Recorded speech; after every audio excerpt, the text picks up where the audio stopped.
Hello everyone, कैसे हो आप सब। तो welcome back to our study channel. मैं Anoop Ojha atomic structure part 2 के साथ। एटॉमिक स्ट्रक्चर पार्ट 1 का लेक्चर मैंने ऑलरेडी अपलोड कर चुका है।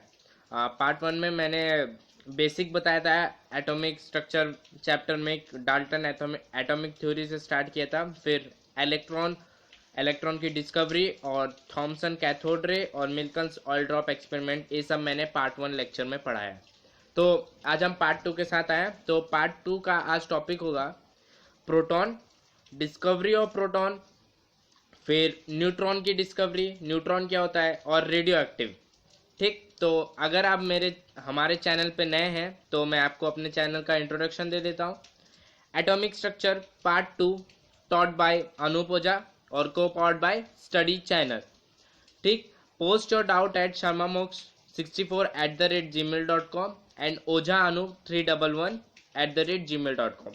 और हमारा टेलीग्राम ग्रुप ज़रूर ज्वाइन करिए, लिंक डिस्क्रिप्शन में है। तो टेलीग्राम ग्रुप में हम लॉट्स ऑफ असाइनमेंट्स क्विजेस करते रहते हैं और हमारे चैनल के अपडेट्स भी देते रहते हैं। तो आप ज़रूर हमारा टेलीग्राम चैनल ज्वाइन कीजिए, लिंक डिस्क्रिप्शन में।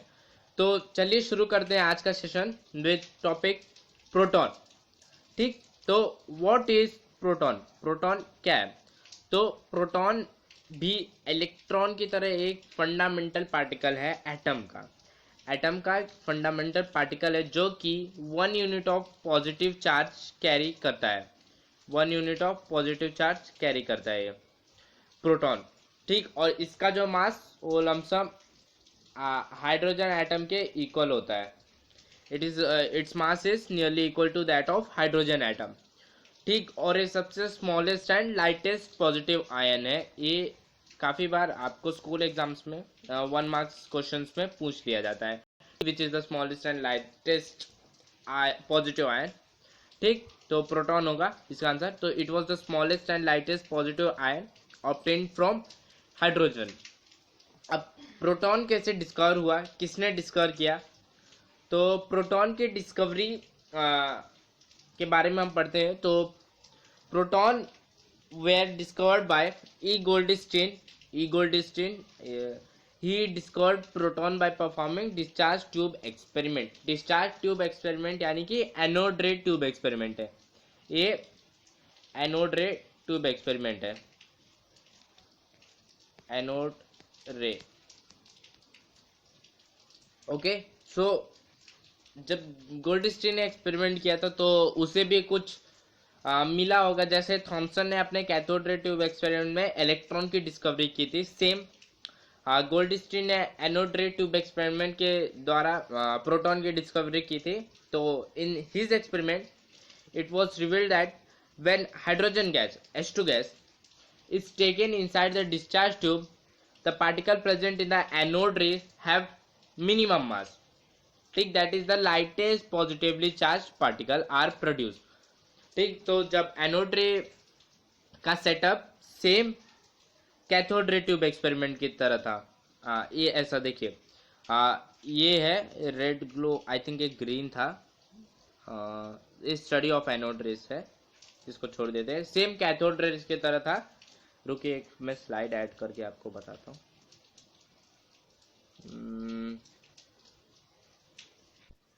एक स्लाइड ऐड कर लेने दो, होगी मेरे पास। हाँ, तो इसका सेटअप सेम ऐसे था कि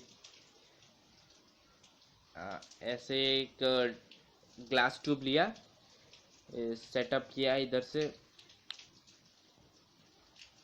इन्होंने, और इधर से इलेक्ट्रिसिटी पास की, इधर रखा था कैथोड रे का।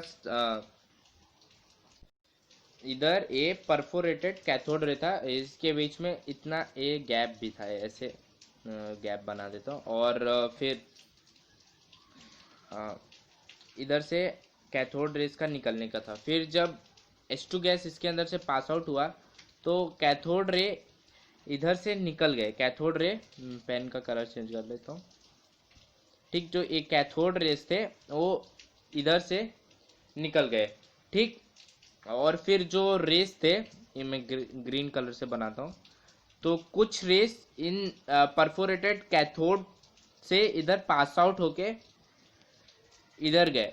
तो ये जो रेस थे इनका मिनिमम मास ए गोल्डस्टाइन को पता चला कि ये जो एनोड रेस के अंदर जो पार्टिकल्स थे वो सबसे मिनिमम मास था उनका, लाइटेस्ट पॉजिटिव आयन थे, क्योंकि इधर से वो ठीक। तो इधर ये लोग जाके इधर ग्रीन फ्लोरेसेंस, ऐसा ग्रीन फ्लोरेसेंस जैसे कैथोड रेस में था वैसा इन लोग ने प्रोड्यूस किया और ZnS की, ZnS जिंक सल्फाइड की इधर कोटिंग बनाई।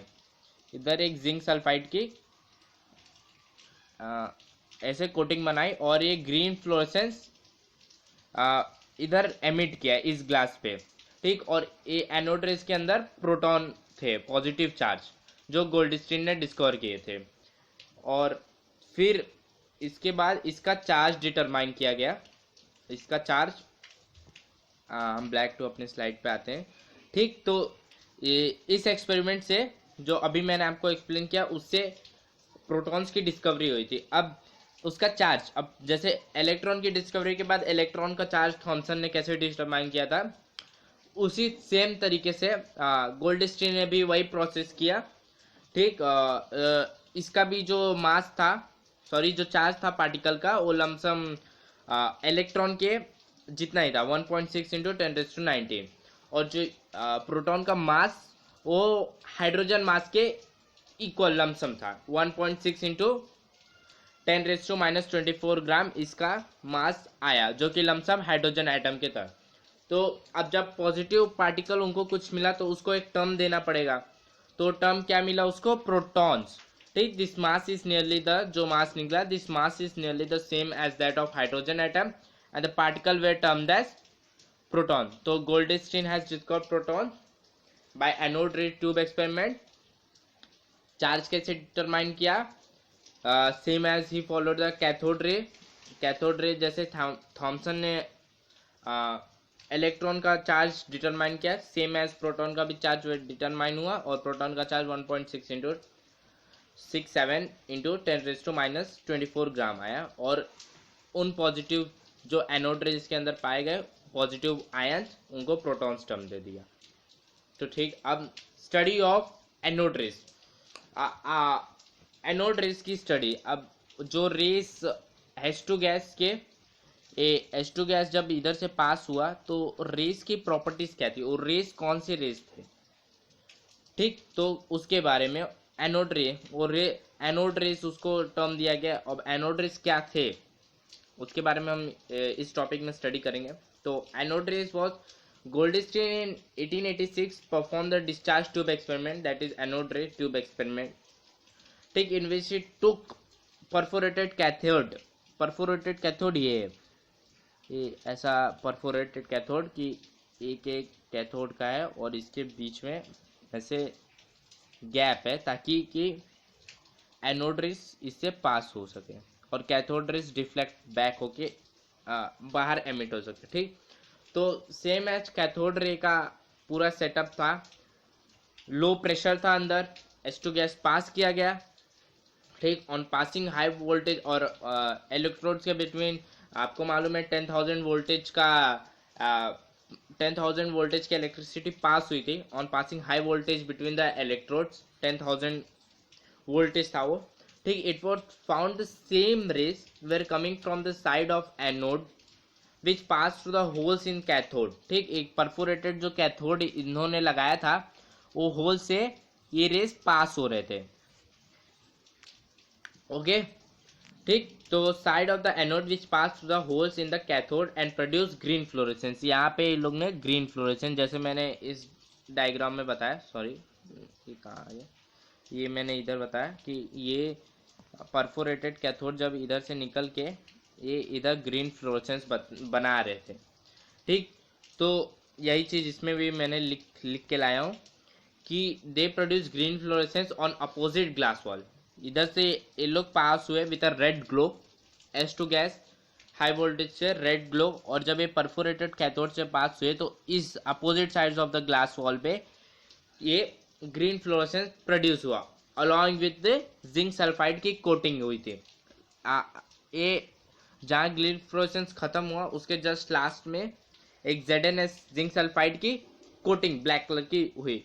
ठीक, तो इन रेस को एनोड रेस और कैनल रेस और पॉजिटिव, आपसे खुद एग्जाम में एनोड रेस क्या था वो पूछ सकते हैं, और उसके दूसरे नाम से भी आपको याद करने रहेंगे, canal rays and what were give a brief about positive rays. तो आप पॉजिटिव रेस यानी एनोड, और give a brief about canal rays. तो ये आपसे किसी भी फॉर्म में पूछ सकते हैं, आपको ये नाम याद रखना है, anode, canal and positive rays. 3 नाम है एनोड रेस के, सॉरी दो और नाम है, एनोड रेस और कैनल और पॉजिटिव रेस। ठीक, तो स्टडी ऑफ एनोड रेस में ये था। अब कोई भी चीज़ की स्टडी करते हैं तो उसके कैरेक्टरिस्टिक्स होते हैं, उसकी कुछ प्रॉपर्टीज़ होती है। जैसे कैथोड रेस की थी, वैसे एनोड रेस की भी थोड़ी बहुत मिलती जुलती, बस उसमें नेगेटिव पार्टिकल्स थे, इसमें पॉजिटिव है, तो अप्रॉक्स इसमें सब। सो प्रॉपर्टीज डिस्कस करने से पहले एक और बात, origin of anode rays, sorry origin of anode rays. ठीक, ओरिजिन ऑफ एनोड रेस पे एक बार नजर डाल लेते हैं। ठीक, तो these rays are believe to be produce as a result of knockout of electrons. Knockout of electrons का मतलब कि जब परफोरेटेड कैथोड रे के स्लिट में से, जब परफोरेटेड कैथोड रे के स्लिट में से जो होल्स थे, जो एनोड रेस पास आउट हो गए थे, बट जो कैथोड रेस जो इलेक्ट्रॉन्स कैरी करते हैं वो कैथोड यानी कि नेगेटिव रिपेल करके वो एक बाहर चले गए, और एनोड रेस उस होल्स के थ्रू पास आउट हो गए, इसलिए यहाँ पे लिखा गया है नॉकआउट ऑफ इलेक्ट्रॉन्स। ठीक, from the gaseous atom by the bombardment of high speed electrons of the cathode rays on the day। वही परफोरेटेड कैथोड रेस पे जब एक सेकंड मैं ग्रीन ले लेता हूँ बाइफर्गेशन के लिए। ठीक, जब कैथोड रेस आए, जो कैथोड रेस थे वो इस पे परफोरेटेड कैथोड जहाँ होल नहीं थे उधर से टकरा के रिपेल होके बाहर चले गए, नॉकआउट हो गए इलेक्ट्रॉन्स, और एनोड रेस पास आउट होके इधर ग्रीन फ्लोरेसेंट के साथ जिंक सल्फाइड बनाए, जिंक सल्फाइड की कोटिंग हुई। ठीक, thus anode rays are not emitted from anode but are produce in space between the anode and cathode. वही कि वो एनोड रेज एनोड से नहीं बने, वो ये जो स्पेस था एनोड और कैथोड के बीच में जाके, जो एनोड और कैथोड के बीच में जो स्पेस था उससे गुजर के जो रेस निकली, उन रेस को हम एनोड रेस कहते हैं। कैथोड रेस डिफ्लेक्ट हो गए, एनोड रेस उस स्लिट के परफोरेटेड कैथोड के बीच में जो होल्स थे उसमें पास आउट हो गए, और हमें नहीं गोल्डस्टीन को एनोड रेस की डिस्कवरी हो, ओरिजिन ऑफ एनोड रेस वहां से हो। ठीक, अब हम इसके एनोड रेस के प्रॉपर्टीज डिस्कस करते हैं। ठीक, properties of anode race. Actually anode rays और कैथोड रेस में उतना अंतर नहीं है, एनोड एंड कैथोड रेस का ज़्यादातर प्रॉपर्टी सेम है, बट हम डिस्कस करेंगे क्योंकि एग्जाम में कई बार ज़्यादा इंपॉर्टेंट कैथोड रेस है, कैथोड रेस ज़्यादा पूछता है, एनोड रेस कम पूछता है पर पूछता है, तो आपको याद रखना ज़रूरी है। ठीक, the anode rays were found to possess the following property. ठीक, एनोड रेस की डिस्कवरी होने के बाद उसकी जो प्रॉपर्टीज गोल्डस्टीन ने ऑब्जर्व की वो उसने हम लोग को दिया। ठीक, पहला था दे ट्रैवल, सॉरी मैंने ट्रैवल लिखना भूल गया, ये मैं लिख देता हूँ इधर, दे ट्रैवल, पेन से बहुत गंदी राइटिंग है मेरी, दे travel in straight line. Okay, cathode rays का भी वही था कि दे travel in straight line, however there speed, जो कैथोड रेस के पास जो स्पीड थी उतना स्पीड इसके पास है नहीं। ठीक, तो there speed is much less than that of cathode rays. ठीक, मटेरियल पार्टिकल्स, कैथोड रेस भी था, एनोड रेस भी मटेरियल पार्टिकल्स था। मटेरियल पार्टिकल्स का क्या था नेचर, मटेरियल पार्टिकल कि जब कैथोड रेस में हमने देखा था जो एक लाइट पैडल के ऊपर जो एक ऐसे पंखा लगा नहीं था, वो कैथोड रे के पास होने पे ये रोटेट कर रहा था, तो इसलिए कैथोड रेस को हम मटेरियल पार्टिकल बोलते हैं। सेम प्रॉपर्टी एनोड के पास भी है। They are also capable of rotating a light paddle wing if it is adjusted into the anode ray tube experiment. Okay, anode rays are also capable to rotate that wing. Okay, they are positively charged. Cathode आर ने आप comparison करके पढ़ोगे तो आपको आसानी से आ जाएगा. हमेशा कंपैरिजन करके पढ़ोगे कि एनोड रेज में ये था, कैथोड रेज में ये नहीं था, कैथोड रेज में ये था, एनोड रेज में नहीं था. आपको कंफ्यूज नहीं होना है, आपको इससे और क्लियर हो जाएगा अगर आप ध्यान से पढ़ोगे. ठीक, they are positively charged as indicated by the direction of deflection of these rays in the electric and both electric and magnetic field में वही सेम था कि नेगेटिव की तरफ पॉजिटिव अट्रैक्ट होगा, भले आप इलेक्ट्रिक फील्ड लगाओ चाहे मैग्नेटिक फील्ड लगाओ. हम ये नेचर का रूल है कि opposites always attract. Okay, so unlike cathode rays the ratio of charge by mass ratio भी सेम ही हमें मिला था. बिकॉज और ये मैंने आपको लास्ट लेक्चर में भी बताया था कि ग्रीन फ्लोरेसेंस इसलिए प्रोड्यूस हुआ H2 gas. Different gas different fluorescence उसका एमिट होगा. Different gas in discharge tube के अंदर लोगे और डिफरेंट कलर प्रोड्यूस करेगा. H2 गैस लिया इसलिए ग्रीन फ्लोरेसेंस प्रोड्यूस हुआ opposite side of the glass wall के. ठीक, unlike cathode ray the ratio of charge by mass is found to be different for the particles constituting anode rays. Okay, when the different gas are taken inside of the discharge tube. अगर different gas लोगे आप तो जो particle anode rays के अंदर है उसका slightly थोड़ा बहुत चार्ज बाय मास के रेशियो में डिफरेंस आएगा. बहुत थोड़ा, एकदम से नहीं.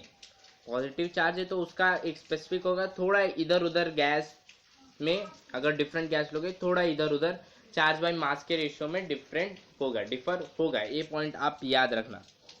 Fourth point is important. Okay, so come on next.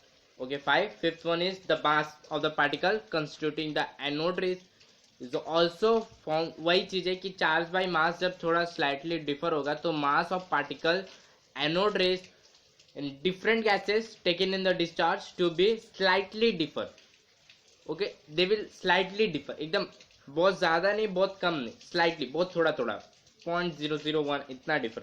ठीक, however its value is found to be nearly equal to that of the atom of the gas.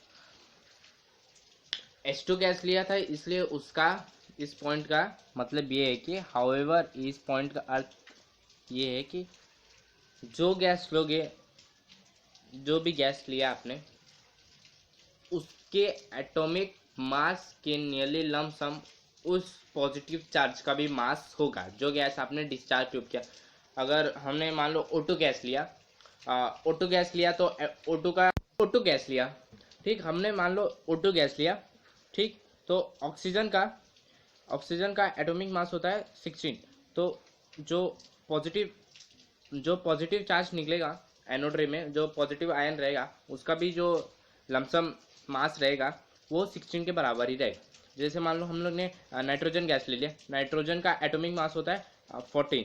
तो जब नाइट्रोजन गैस डिस्चार्ज ट्यूब में पास करेंगे तो जो पार्टिकल्स रहेंगे उस anode rays में जो नाइट्रोजन से निकले हैं उसका मास नियरली लमसम 14 के बराबर होगा. ठीक, तो ये था, हमने प्रॉपर्टीज डिस्कस कर ली प्रोटॉन की, हमने फिर उसकी डिस्कवरी कर ली, हमने इलेक्ट्रॉन का भी सब कर लिया. हमने दो, अब इसके बाद साइंटिस्ट ने क्या सोचा कि ऐसा भी कुछ होगा. न्यूट्रॉन की डिस्कवरी इसलिए हुई क्योंकि साइंटिस्ट को लगा कि कुछ चीज़ है जो उसको एटम को स्टेबल बनाता हो. ओके, कुछ तो चीज़ होगा जो उसको स्टेबल बनाता हो, तो इसलिए न्यूट्रॉन की डिस्कवरी हुई. तो डिस्कवरी ऑफ न्यूट्रॉन है कि डिस्कवरी ऑफ न्यूट्रॉन भी एक फंडामेंटल पार्टिकल है एटम का जो नो चार्ज कैरी करता है. न्यूट्रॉन यानी न्यूट्रल यानी वो कोई चार्ज ही नहीं कैरी करता है. ओके, न्यूट्रल है, उसका कोई रोल नहीं है, वो खाली एटम को स्टेबल बनाता है. ओके, तो a neutron may be defined as that fundamental particle which carries no charge and has mass nearly to the equal of that of hydrogen atom or proton. Proton के equal आप मान के चलना. अब proton का तो hydrogen atom के मास के नियरली होता है, तो इसलिए न्यूट्रॉन का भी मास हमने हाइड्रोजन एटम के लमसम ही माना है. ठीक, which is equal to the proton. अब न्यूट्रॉन की डिस्कवरी कैसे हुई थी? Chadwick in 1932 perform some scattering experiment उसने भी परफॉर्म किया, ठीक, in which he bombarded some light elements like beryllium and boron with a fast moving alpha particles. Okay, तो उसका भी सेटअप कुछ ऐसा था कि उसने बेरिलियम और बोरॉन लिया, उसने फास्ट मूविंग उसने अपने सेटअप में fast moving alpha particles pass out किए, उसमें बेरिलियम और बोरॉन को बॉम्बार्ड किया, उस लाइट एलिमेंट बेरिलियम और बोरॉन थे, ठीक। Okay, he found that new particles were emitted which carried no charge. नए पार्टिकल्स निकले कि वो कोई चार्ज ही नहीं कैरी करते थे, उन न्यूट्रल थे। उन लोग ने अल्फा पार्टिकल पे कुछ दिखाया ही नहीं जोर कि कुछ ऐसा डिफ्लेक्शन कुछ हुआ ही नहीं, उस पर न्यूट्रल थे वो, ठीक। That is why they were neutral but had a mass, उनके पास मास था, चार्ज नहीं था। They were having mass but they were having no charge. Okay, ये पॉइंट आप लोग याद रखना, ठीक। Were neutral but had a mass nearly equal to that of proton. Okay, proton के लमसम इसका मास निकला और प्रोटॉन का हाइड्रोजन आइटम के, क्योंकि H2 गैस ही उस समय स्टैंडर्ड माना, इसलिए काफी कुछ हाइड्रोजन के बेसिस पे ही लिया गया था, ठीक। This particle was term to as neutron. ये था, इस पार्टिकल को न्यूट्रल था, नो चार्ज, ना पॉजिटिव ना नेगेटिव, तो न्यूट्रल उसे माना गया, ठीक। ये था, हमने एटम के सब एटॉमिक पार्ट्स यानी कि फंडामेंटल पार्ट्स पढ़ लिए कि कहाँ पहले माना जाता है कि एटम से छोटा कुछ नहीं है, फिर इलेक्ट्रॉन आया, प्रोटॉन आया, और इन दोनों को स्टेबल करने के लिए, बैलेंस करने के लिए न्यूट्रॉन आया, ठीक। अब हम पढ़ते हैं रेडियो एक्टिविटी। आपने मैडम क्यूरी का नाम सुना होगा, जिनको नोबेल प्राइज मिला था रेडियो एक्टिविटी टर्म के लिए, मतलब उन्होंने भी अपना रेडियो एक्टिविटी में अपना कंट्रीब्यूशन दिया था, ठीक। तो हम रेडियो एक्टिविटी के बारे में पढ़ते हैं। After the discovery of electron and proton और इलेक्ट्रॉन, ये थोड़ा मेरे को न्यूट्रॉन के पहले बताना चाहिए था, बट मैं अभी बता दे रहा हूँ ताकि आपको थोड़ा और क्लियर हो जाए। It was well established that atom is divisible and is made up of charged particles. This was further confirmed by phenomena of radioactivity discovered by Becquerel in 1896. Becquerel नाम का एक आदमी था, उसने एक रेडियो एक्टिविटी के थ्रू, ये एक फेनोमेना रेडियो एक्टिविटी का था, उससे उसने कंफर्म किया कि और भी कुछ है इलेक्ट्रॉन और प्रोटॉन के सिवा, बट वो बता नहीं पाया था कि वो न्यूट्रॉन है। न्यूट्रॉन चैडविक ने बताया था। अब बट उसने जो अपना रेडियो एक्टिविटी फेनोमेना किया था, वैसे रेडियो एक्टिविटी है क्या? देखो, रेडियो एक्टिविटी एक स्पॉन्टेनियस एमिशन ऑफ रेडिएशन है by certain element. Radioactive elements का आपने नाम सुना ही होगा, यूरेनियम, रेडियम, जो एकदम बहुत कम मात्रा में अर्थ पे पाए जाते हैं, रेयरेस्ट मेटल होते हैं। आपको मालूम है कि यूरेनियम का जो 500 ग्राम है ना, वो इतनी एनर्जी दे सकता है यूरेनियम 500 ग्राम, जो 10,000 के लमसम कोल देता है। जितना 10,000 किलो कोल निकालता है एनर्जी, उतना 500 ग्राम यूरेनियम रेयरेस्ट है और सबसे कॉस्टलीस्ट है। तो बैक्यूरेल ने रेडियो एक्टिविटी एक्सपेरिमेंट किया। Radioactivity is what? It is the phenomena of spontaneous emission of radiations of certain elements like uranium, radium, etc. Think the elements emitting such radiation are called radioactive elements. Okay, जो ऐसे rarest radium, uranium जो ये radiation निकालते हैं, उनको radio active elements कहते हैं। अब वो रेडिएशंस क्या थे, नेक्स्ट स्लाइड में पढ़ते हैं, ठीक हो। जब उसने एक स्लाइड में को ऐड करने दो ताकि ये बना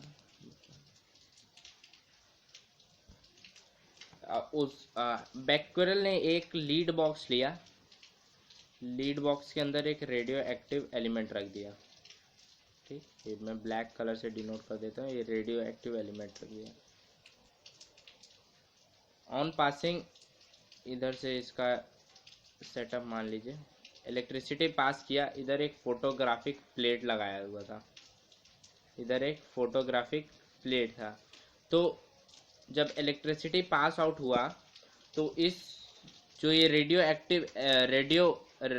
एक्टिव एलिमेंट रखा था, ठीक, उससे कुछ रेस पास आउट हुए, कुछ रेडिएशन एमिट हुए, ठीक, 3 रेडिएशन एमिट हुए, 3 रेस पास हुए, alpha, beta and gamma rays. Okay, 3 radiation pass हुए, alpha, beta and gamma race.